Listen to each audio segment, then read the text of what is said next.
Hi, my name is Mae Ashley Lagat, and I am a staff nurse from Emergency Department in Brooklyn Hospital, and I'm here to present to you overcoming thoughts of suicide and self-harm.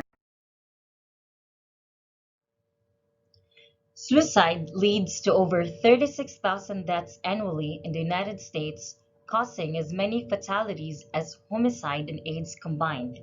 As many as 90% of the people who died from suicide had a diagnosable mental health condition, and yet less than one-third sought treatment. Depression is one of the leading causes of suicide. Depression affects nearly 10% of adults in a given year, of which an estimated 4% will have thoughts of suicide or self-harm.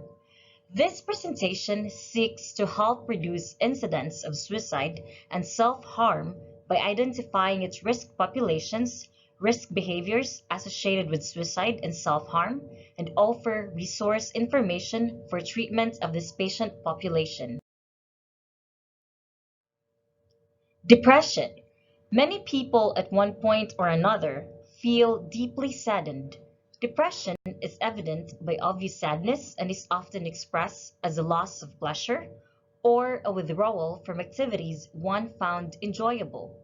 If this continues for an extended period of time, it may be sign to seek professional assistance. Over 60% of people who died by suicide suffer from major depression. While most depressed people are not suicidal, the majority of suicidal people have severe depression, which places them at severe risk for suicide and self-harm. Recognizing the signs of depression. While the following signs alone are not indicative of suicidal ideation, they are certainly worthy of conversation as they may be indicative of depression if persistent for at least 2 weeks. Recognizing them in yourself or others can be the first step to getting needed help and saving a life. Changes in weight or appetite, speaking or moving with unusual speed or slowness, fatigue, loss of energy or motivation, changes in sleep patterns, decrease in sexual desire, feelings of worthlessness, self-reproach or guilt, diminished ability to concentrate, feeling out of control, giving away prized possessions, isolation or withdrawal, chronic crying. What are the risk factors for suicide?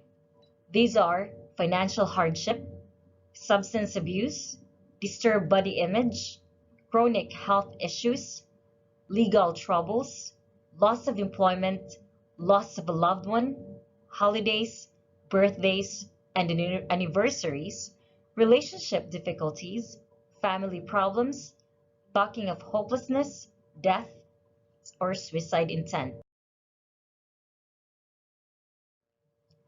Women have been shown to be 3 times more likely to attempt suicide and self-harm than men. Although men are 4 times more likely to die from their attempts, in fact, statistics show approximately 75% of all suicides in the US are committed by men, with the largest percentage being middle-aged and elderly men. Suicide is the second leading cause of death of teenagers, college students, and men ages 25 to 34, and the fourth of men ages 35 to 54. It is also the third leading cause of death of women ages 15 to 24, and the fourth of women ages 25 to 44. Studies have shown that suicide rates for men increase with age, most significantly after age 65. Rates for women have shown to peak at ages 45 to 54 and after age 75. Who are the at-risk populations? Anyone, regardless of race, gender, age, or even socioeconomic status, can experience depressive, stressful, or traumatic stressors that may lead to thoughts of suicide or self-harm. Below is a list of causes or populations most at risk. Mentally illness, chronic or terminal illness, homelessness, substance abuse, victims of violence and or sexual abuse, unemployment, personal loss, LGBTQ, and a veteran. You are not alone. Getting help. Approximately 70% of those who commit or contemplate suicide do something to let others know of their intentions before they act. Suicide prevention is about life, living, and exploring options to help those who are in crisis get through their difficult time. We can do this by offering resources and suggesting coping techniques and treatments, but most importantly, reassuring those inflicted that they are not alone. Nothing is forever, not even your troubles.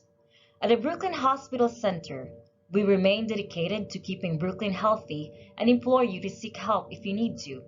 Our emergency department is available 24 hours a day, 7 days a week to help meet all your healthcare needs. We can provide you with treatment and resource referrals and pledge to do that in a safe, non-judgmental environment. We are COVID-19 safe. Our hospital and staff work diligently to keep everyone COVID-19 safe by ensuring all hospital surfaces, including chairs, beds, and stretchers, are cleaned after each patient use. We have increased our hand sanitizing stations by more than double and utilize hand hygiene ambassadors to ensure we all stay safe. Resource information. There are resources that can provide support and counseling intervention for those in crisis, including relief for financial and personal stressors. Here are the Samaritans of New York. They offer a free 24/7 hotline at 212-673-3000 to provide crisis support and is completely confidential.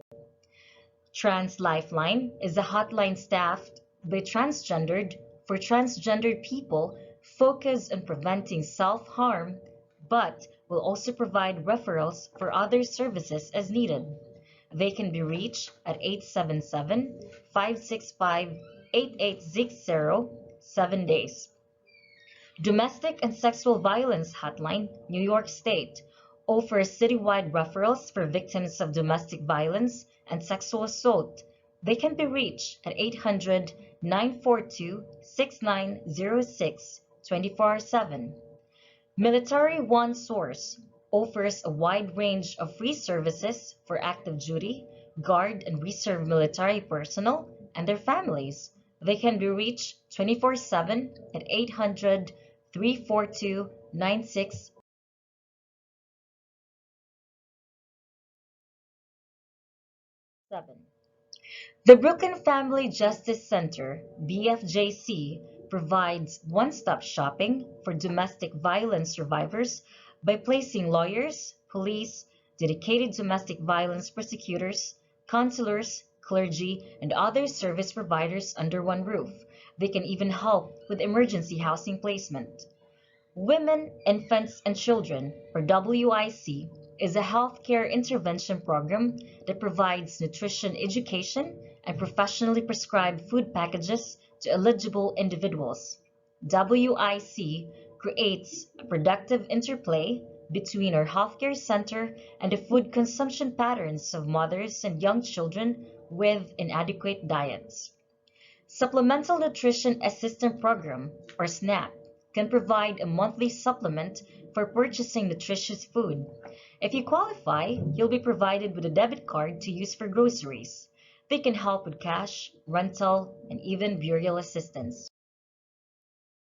Here's the end of our presentation. Thank you for listening and be safe.